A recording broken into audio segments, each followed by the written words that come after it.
Pošto ste izglasali za Q&A, na tom postu postavljajte pitanja ako već niste, a ako jeste, ne pišite ponovo. Nadam se da je sve jasno. Sljedeći klip je Q&A i izaći će vrlo uskoro, tako da. A što se tiče današnjeg klipa, vrijeme je za drugi klip serijala Nešto u animeu. Današnji gost jeste muzika koja, verovali vi ili ne, daje ogroman značaj scenama, a da mi gledaoci to ni ne primećujemo. Ajde da krenemo.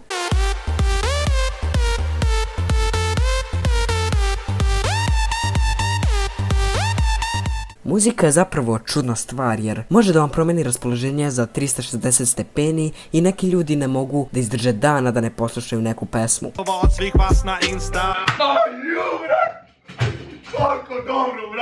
Iskreno ne mogu da zamislim kakav bi svijet bio bez muzike, toliko je ona zapravo bitna. E pa ni anime nije nikakav izuzetak jer da nema muzike u animeima, verovatno bismo se svi smorili dok ga gledamo, zar ne? U nekim anime naslovima je muzika toliko bitna da bez te iste muzike taj anime ne bi bio taj anime. Ne znam da li ste razumjeli šta sam rekao. Prosto rečeno, neke anime naslove možete da prepoznate upravo zbog muzike, koja diže događaje u nekim određenim scenama na potpuno viši nivo, koja će toliko da te hajpuje da ćeš zaboraviti što se uopšte desilo u sceni, ali ćeš pamtiti tu scenu samo zbog te legendarne muzike u pozadini. Na primjer, sceni iz Initial D-a. Vi svi znate za pesme Running in the 90s, Deja Vu i Guess Guess Guess, iako dosta vas vjerojatno nije ni pogledalo ovaj anime. Toliko je ta muzika neverovatna i ikonična. Isto mogu da kažem i za Giorno's Theme iz JoJo Parta 5. Na primjer, pola mog razreda zna za ovu pesmu, a nas četvorica smo samo gledali anime. Ne kažem da neki soundtrack mora da ima ovakav uticaj. Nekada je muzika tu samo da nam pokaže šta se nalazi na ekranu, da nam kaže da se fokusiramo na tu scenu i da je zapamtimo. Ali opet, naravno, muzika mora da se slaže u scenu koja je na ekranu, jer nema smisla da nam u pozadini ide Running in the 90s, dok je na ekranu neki srednjoškolac koji radi kontrolni. Okej, to bi zapravo bilo do jaja.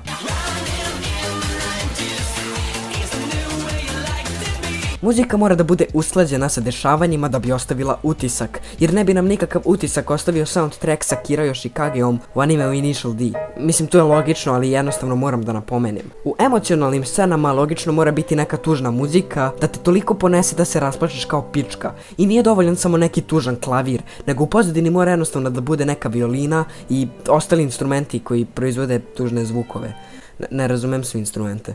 Pored tužnih soundtrackova imamo soundtrackove koji spojluju nekoliko sekundi, odnosno krene pesma koju kad čujete znate da će negativac umreti. Na primjer u Narutu kada ova pesma krene znaš da je gotovo za negativca, ili Giornova tema, znaš da je gotovo. Ali isto tako mogu da vas zajebu jer na primjer nisam gledao Bleach, ali video sam ovo na internetu. Ichigo se u ovoj sceni zaletao na nekog brata i u pozadini je išao taj njegov Victory soundtrack i vi mislite da će jednostavno negativac da umre jer taj soundtrack ide u pozadini, ali zapravo je negativac samo zaustavio jednim prstom i mač i soundtrack i tako smo vidjeli koliko je zapravo prejak taj neki negativac jer ipak je uspio da zaustavi Victory soundtrack. Kad sam malo pre već spomenuo Giorno's Theme, ajde da pričamo o soundtrackovima likova. Soundtrack određenog lika mora da se slažu uz njegovu ličnost, odnosno uz njegove osobine. L i Kira iz Death Note-a, Kira Yoshikage iz JoJo Parta 4, jednostavno njihovi soundtrackovi se potpuno slažu uz njihove osobine. Ali također soundtrack lika mora da se slažu uz njegov fizički izgled jer ne može da se pusti neka muzika koja se slaže uz loli lika, dok je na ekranu, na primjer, prepucani Jonathan.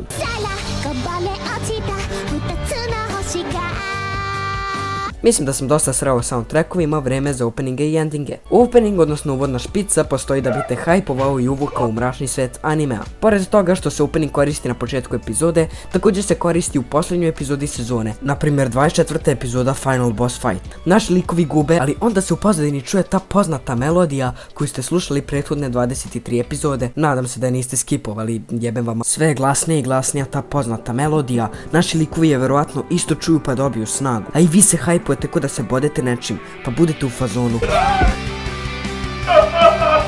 Ali opening nije tu samo da bi bio uvodna špica za neki anime. Kroz neke openinge možete da se osjećate sa likovima i da se bolje upoznate sa njima. A što se tiče endinga, ma ko još sluša endinge, nemojmo se lagati ovdje. Čuješ prvih 5 sekundi i ugasiš ga, bukvalno nikog nije briga. Jedini endinzi koje sam slušao su nekoliko JoJo endinga i fazon onaj troll ending iz Naruto Shippudena. Mada ako je dobar može da vas hajpuje za sljedeću epizodu. Mislim da je vrijeme da završimo ovaj video. Pišite ideje za sljedeće, nešto u animeu, pošto mi se iskreno sviđa ovaj serijal. Ako vam se svidao video, bacite like i sub, budite ljudi. Također bacite komentar i zapratite me na Insta i to je to. Uživajte, pozdrav!